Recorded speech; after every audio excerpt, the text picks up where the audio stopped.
The city lights sparkled against the night sky as Marcus Richardson pulled out of his company's parking garage in his sleek, black Rolls-Royce Ghost. It was just past 9 p.m., and the board meeting had run longer than expected. As the CEO of Richardson Technologies, late nights were nothing new to him, but this particular evening felt different. Marcus adjusted his Italian silk tie and checked his reflection in the rearview mirror. At 45 years old, he still maintained the same disciplined appearance that had helped him build his tech empire from the ground up. His close-cropped hair was beginning to show traces of silver at the temples, adding to his distinguished appearance. The fresh wrinkles in his custom-tailored suit were the only evidence of the 6-hour meeting he'd just finished. The streets were quieter now, with only the occasional car passing by. Marcus's mind wandered to his daughter's upcoming graduation ceremony at Yale Law School. He smiled, thinking about how proud his late parents would have been to see their granddaughter following in her father's legal footsteps before he joined the tech world. The peaceful moment was shattered by the sudden flash of red and blue lights in his mirror. Marcus checked his speedometer. He was going exactly at the speed limit. Years of experience had taught him to always be extra careful while driving, especially at night. He switched on his dashboard camera, a habit he'd developed long before his billions. Marcus pulled over smoothly, positioning his car perfectly by the curb. He kept both hands visible on the steering wheel, another habitual action that shouldn't have been necessary for anyone, let alone a man of his status. The police cruiser stopped behind him, its bright lights flooding his car's interior. Through his side mirror, Marcus watched Officer James Cooper step out of his patrol car. The officer was young, probably in his early 30s, with a rigid posture that spoke of someone trying too hard to project authority. Cooper's hand rested near his weapon as he approached, a detail that didn't escape Marcus's attention. Marcus pressed a button on his steering wheel, lowering all his windows to ensure transparency. The cool night air rushed in, carrying with it the faint smell of rain from earlier that evening. His heart rate remained steady. This wasn't his first unnecessary stop, even if it had been a while. License and registration, Officer Cooper demanded, his flashlight beam sweeping across the luxury car's interior before settling uncomfortably on Marcus's face. The officer's tone was sharp, unnecessarily aggressive for what should have been a routine interaction. "Good evening, officer," Marcus replied calmly, his deep voice carrying the weight of years of corporate boardroom experience. "May I ask why I'm being stopped?" His words were measured, professional, the same tone he used when dealing with difficult investors. Cooper's grip on his flashlight tightened. "I said, license and registration." The beam of light didn't waver from Marcus's face, despite the clear discomfort it caused. Moving with deliberate slowness, Marcus reached for his wallet in his breast pocket. The leather was soft, expensive, a gift from his daughter last Christmas. As he pulled out his license, a business card slipped out, landing on his lap. It was from the mayor's office, a reminder of their meeting about the city's new tech initiative earlier that week. "My registration is in the glove compartment, officer. I'm going to reach for it now." Marcus narrated his actions, a practice that shouldn't have been necessary, but experience had taught him was crucial. The registration was in a neat leather folder, along with his insurance and other documents. As he handed over the documents, Marcus noticed more cars slowing down as they passed. A few had stopped entirely, their occupants holding up phones, recording the scene. In 2025, every interaction like this was potentially documented by concerned citizens. Officer Cooper studied the license with a frown, his flashlight beam now dancing across the expensive leather seats and dashboard. The car's interior probably cost more than Cooper's yearly salary, but Marcus knew that wealth offered no protection in moments like these. "Step out of the vehicle," Cooper suddenly commanded, his free hand moving to his belt. Marcus felt a familiar weight settle in his stomach. He built a billion-dollar empire, donated millions to charity, created thousands of jobs, and yet here he was, about to be humiliated on the side of the road. But even as anxiety crept in, his face remained composed.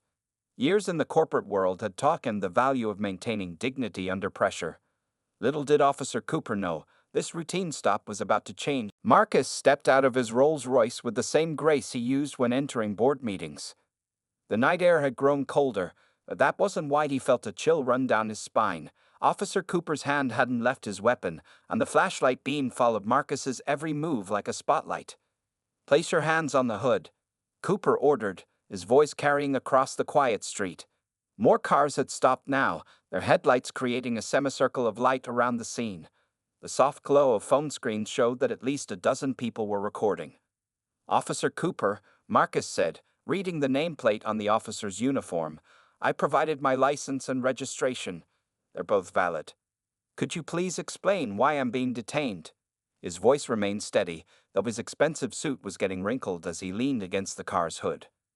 Cooper moved closer, his boots scraping against the asphalt.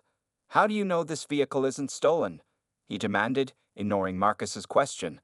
"Pretty expensive car for this time of night." A small crowd had gathered on the sidewalk.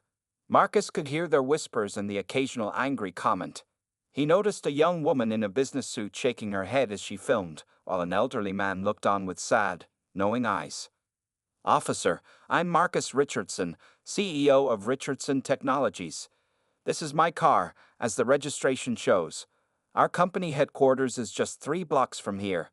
Marcus kept his tone professional, the same way he handled difficult negotiations.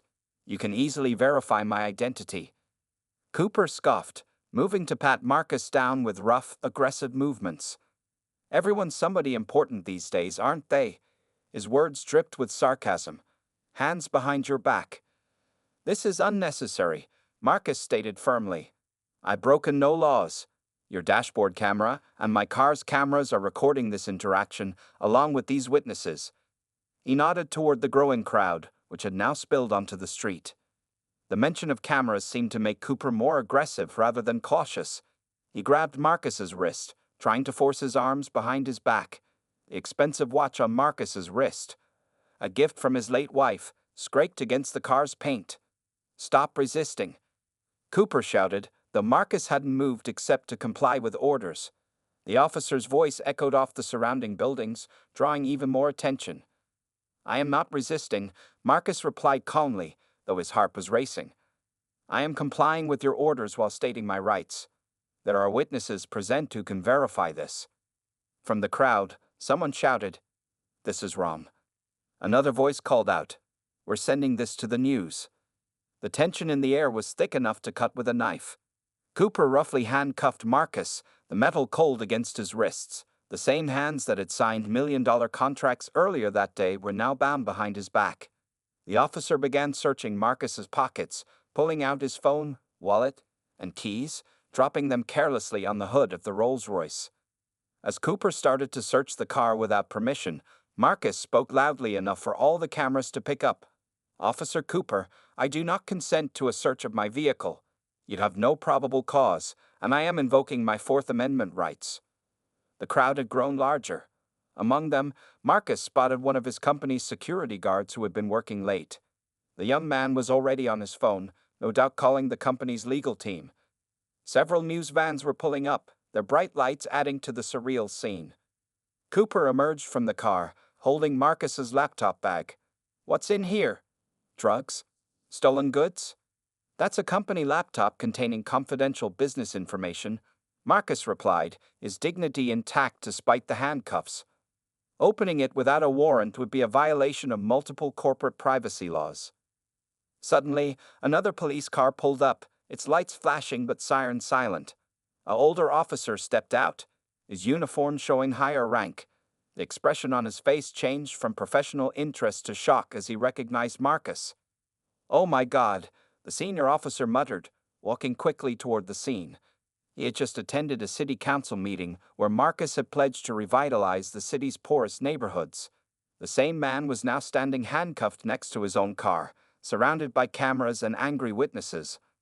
Officer Cooper was about to learn that his routine stop was anything but routine, and his next few minutes would change the course of his entire career. Captain David Miller moved through the crowd with purpose, his face a mask of concern.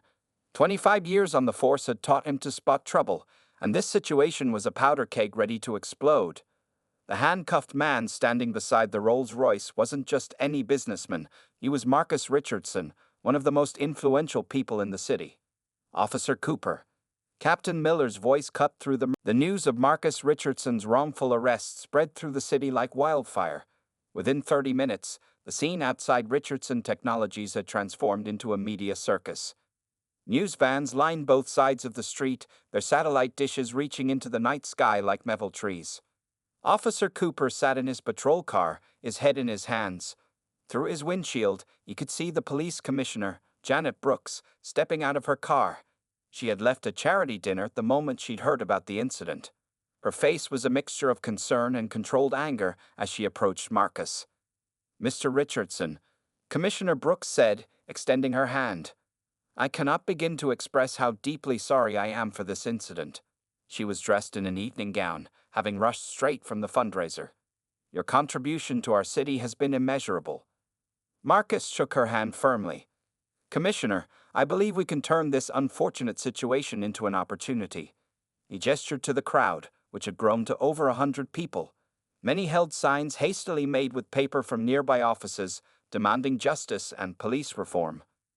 Sarah Chen, Marcus's attorney, stepped forward with her tablet. "Mr. Richardson was just telling us about the police training initiative he mentioned at last week's city council meeting." She pulled up a presentation that made Commissioner Brooks's eyes widen. "The $50 million grant," Brooks said, remembering. "Your proposal to modernize our police training programs." Officer Cooper's face grew even paler as he listened from his car. Just last week, he had joked with his fellow officers about the waste of money on new training programs. Now, he realized he had racially profiled the very man who was trying to improve police-community relations. Marcus adjusted his cufflinks, a nervous habit from his early days as a lawyer. "Commissioner, what happened here tonight is exactly why that training is needed. Not just in our city, but nationwide." His voice carried across the crowd, which had fallen silent to listen. Captain Miller, who had been reviewing the body camera footage on a department tablet, approached with a grim expression. "Sir, I've seen enough. Officer Cooper had no probable cause for the stop. No traffic violations, no suspicious behavior. Nothing." A young black officer who had arrived on the scene looked at Cooper with disappointment. Just last month, Cooper had been assigned as his field training officer. Now, that would definitely change. "Mr. Richardson," the commissioner said, "I understand if you want to press charges. Officer Cooper's actions were completely unacceptable." Marcus looked at the crowd, the news cameras, and then at Cooper still sitting in his patrol car. In that moment, he remembered his own father's words from years ago. "Son, success isn't about getting even. It's about getting ahead and bringing others with you." "Actually, Commissioner," Marcus said, pulling out his phone, "I'd like to show you something." He pulled up an email from his foundation. "This is a proposal for a comprehensive training program I've been developing with experts in bias recognition and community policing. Tonight just proved how urgently we need it." Sarah Chen smiled, knowing where this was going. She had helped draft the proposal herself. Commissioner Brooks read through the outline on Marcus's phone, her expression changing from concern to interest. The program was more extensive than anything they had considered before. Virtual reality training scenarios, community engagement workshops, and psychological support for officers. "This is remarkable," Brooks said, looking up. "But after what just happened?" "What just happened," Marcus interrupted gently, "is exactly why I created this program. We can use this incident as a case study, real-world example of what needs to change." Officer Cooper had stepped out of his car now, standing uncertainly near the back. He could hear parts of the conversation, each word making him realize the magnitude of his mistake. He had racially profiled a billionaire philanthropist who was actively working to improve police training. A reporter approached with a microphone, asking Marcus for a statement. The cameras focused on him, their lights illuminating the scene like a stage. Marcus straightened his tie, glanced at Cooper, and turned to address not just the reporters, but the whole city watching at home. What he would say next would change not only Officer Cooper's future, but the future of police training across the country. Marcus stood before the media, cameras flashing like stars in the night sky. The crowd fell silent, phones raised high to record his words. Even the police officers stopped their discussions, waiting to hear what the wrongfully arrested billionaire would say. "Good evening," Marcus began, his voice steady and clear.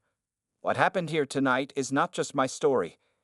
It's a story that plays out across our country every day, often with far worse endings." He paused, letting his words sink in. But tonight, we have an opportunity to write a different ending.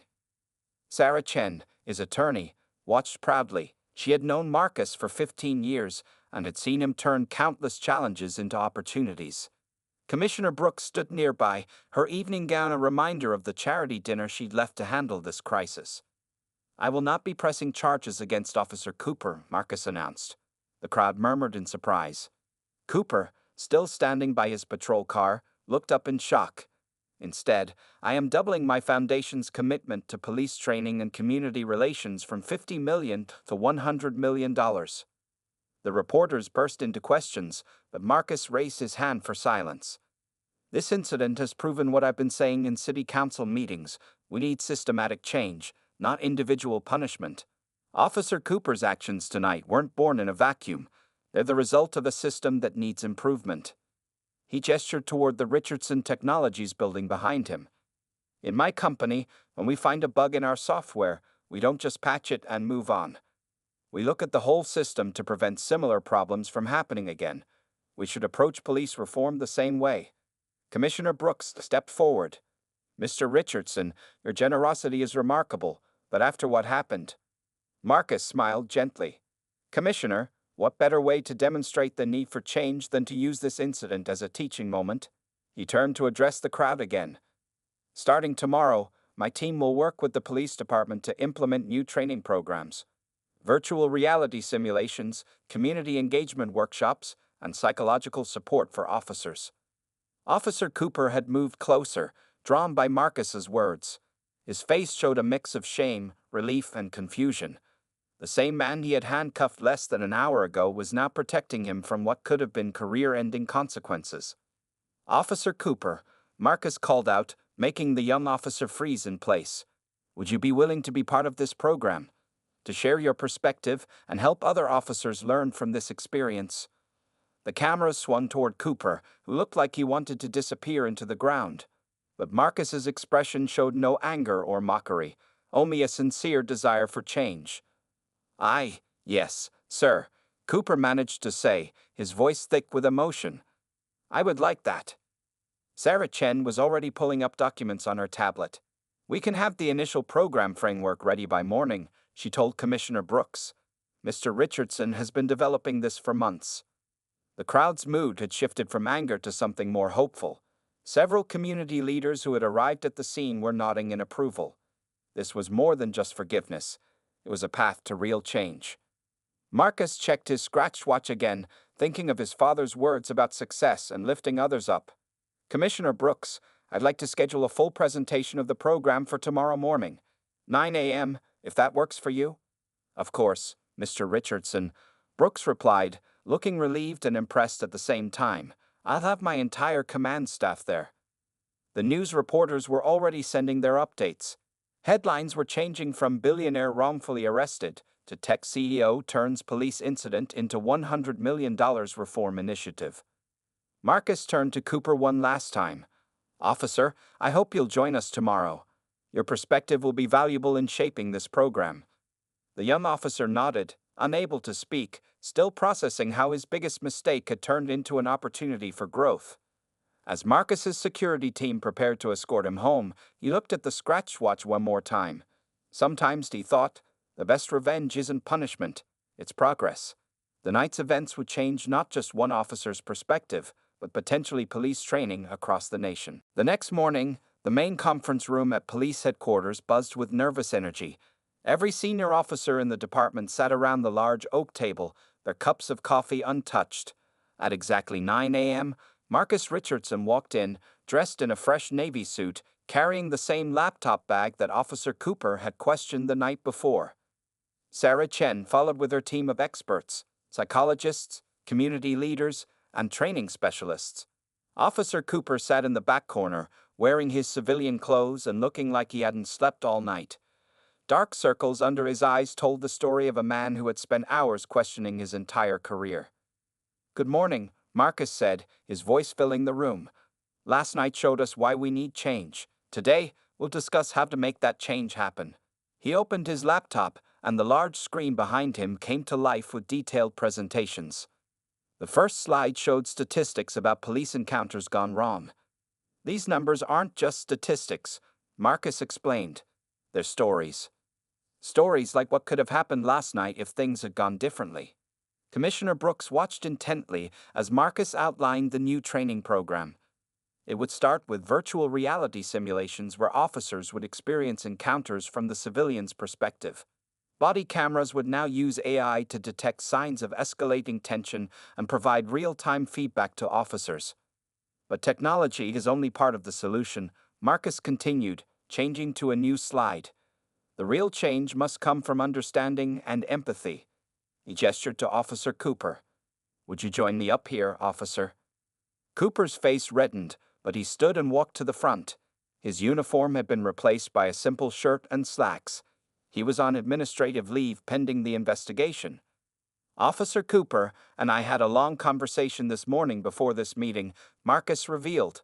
He shared something powerful that I'd like him to tell you all. Cooper cleared his throat, his hands shaking slightly. I've been on the force for 8 years, he began. Last night was the first time I really saw myself through someone else's eyes. Through the eyes of someone I wrongly judged. His voice grew stronger as he continued. Mr. Richardson could have ended my career. Instead, he's helping me become a better officer. The room was silent.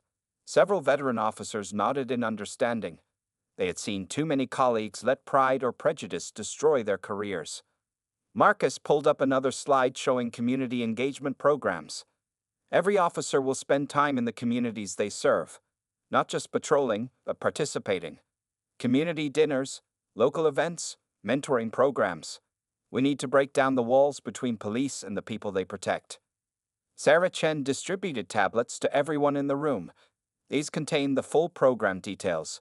The Richardson Foundation will cover all costs, including overtime for officers attending training sessions. As the presentation continued, Cooper watched Marcus with a mix of shame and admiration. The man he had humiliated was now fighting to protect his job and make him better at it. The hardest part of change, Marcus said, approaching the end of his presentation, is admitting we need it. Officer Cooper's honesty this morning showed real courage. That's the kind of courage we need from everyone in this room. Commissioner Brooks stood up. Mr. Richardson, this program goes beyond anything we've ever attempted. The costs alone. The cost of not changing is higher, Marcus interrupted gently. How many careers are lost? How many lives are affected? How many communities are damaged because we didn't take bold action when we had the chance? The room fell silent again. Every officer present knew of someone who had lost their job, or worse, because of poor training or unchecked biases. I'm not asking for miracles, Marcus concluded. I'm asking for commitment to real change. Starting today, every officer in this city will have access to the best training, support, and resources available. The only question is, are you ready to be part of that change? One by one, the officers in the room nodded. Even Cooper, still standing at the front, stood a little straighter. His mistake had become a catalyst for transformation, not just for himself, but for the entire department. As the meeting ended, Marcus checked his scratch watch one last time. Some scratches, he thought, leave marks that change lives forever. 3 months after the incident, the police training center looked completely different. The Richardson Foundation had transformed the old brick building into a modern facility with state-of-the-art technology. In one of the new training rooms, Officer James Cooper stood before a group of fellow officers, sharing his story for the 100th time. I thought I was doing my job, Cooper said to the attentive audience. But that night showed me how wrong I was. He gestured to the virtual reality headsets on each desk.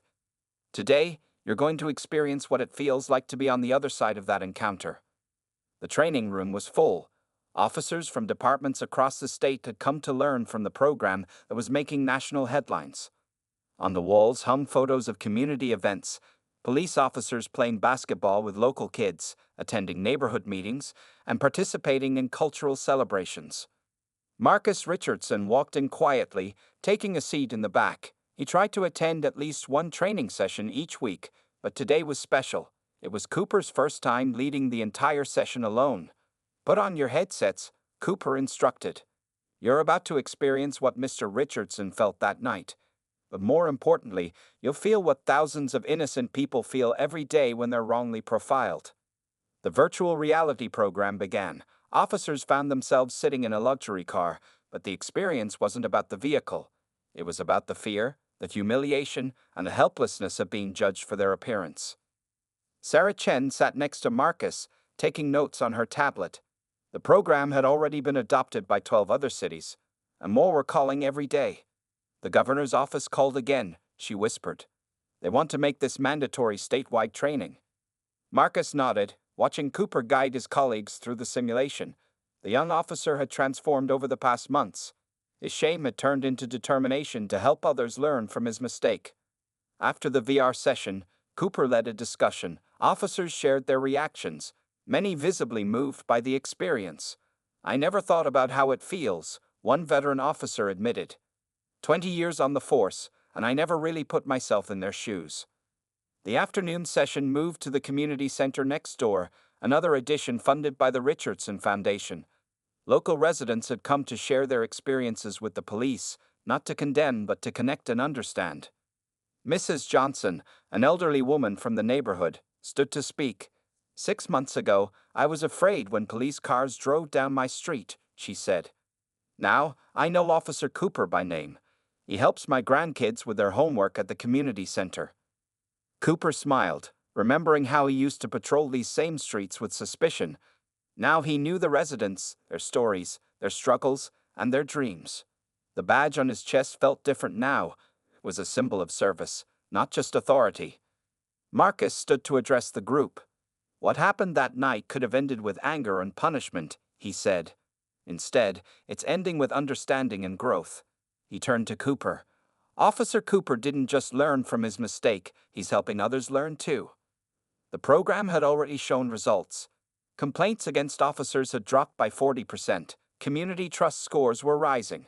Other departments were sending their officers to learn from what the media had dubbed the Richardson method. After the session, Cooper approached Marcus. "Mr. Richardson," he said, still somewhat nervous around the man he had once handcuffed. "I've been thinking about the program for new recruits. What if we started them with community service before they ever put on a uniform?" Marcus smiled. This was exactly the kind of thinking he had hoped the program would inspire. "Tell me more," he said, pulling out his phone to take notes.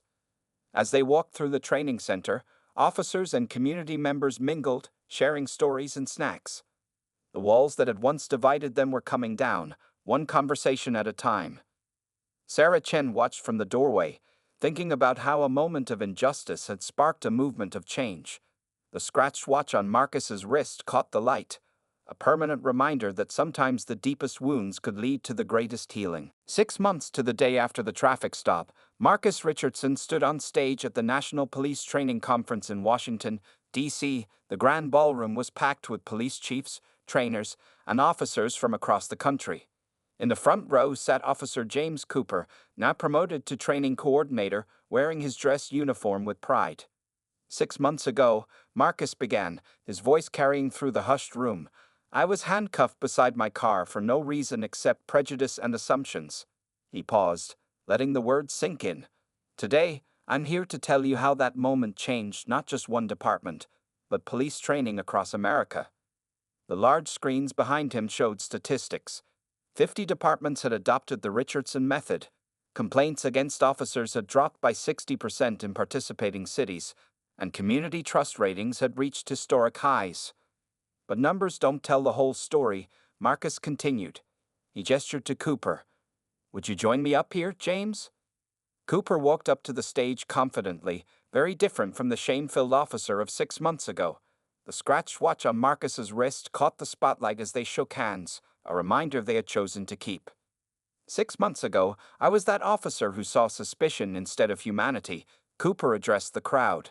Today, I train others to see people first, not assumptions. His voice was strong, carrying the weight of hard-earned wisdom. The Richardson method didn't just save my career, it made me a better officer and a better person. The presentation continued with video testimonials from community members. Mrs. Johnson appeared on screen, showing how her neighborhood watch now worked alongside police officers. Children who once ran from police cars now attended mentoring sessions with officers. Sarah Chen, sitting in the audience, smiled as she checked her tablet. The program was about to expand internationally. Police departments from London, Toronto, and Sydney had requested training partnerships. The change we've seen isn't magic, Marcus explained, showing slides of the training modules. It's the result of virtual reality empathy training, community involvement, and psychological support for officers. But most importantly, it's the result of people willing to learn from mistakes instead of hiding them.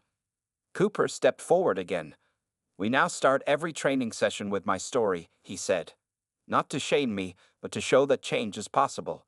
That one moment of prejudice doesn't have to define your career if you're willing to learn from it." The audience listened intently as Cooper described the new training methods.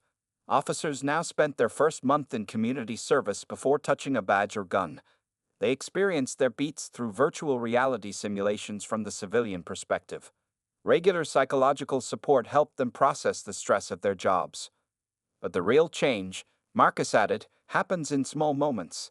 It's in the officer who stops to play basketball with kids instead of just driving by. It's in the community meetings where people share their fears and hopes. It's in the trust built one interaction at a time. He pulled up a final slide showing a photo from last week's community dinner.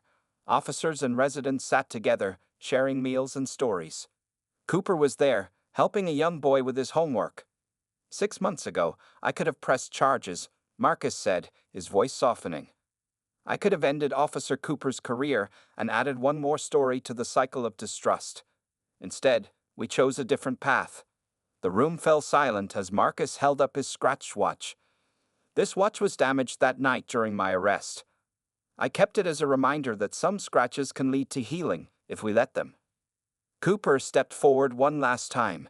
"Mr. Richardson taught me that true authority comes from respect, not fear. That's the lesson we need to share with every officer in every city." As the presentation ended, the audience rose in a standing ovation. Police chiefs lined up to sign up for the program. Reporters rushed forward with questions about international expansion. But Marcus's eyes were on the young officers in the back of the room, taking notes and nodding with understanding. They were the future of law enforcement, and thanks to one difficult night 6 months ago, that future looked brighter than ever. The scratch watch on his wrist now told more than time. It told a story of how one moment of injustice had sparked a revolution of understanding. And this was just the beginning.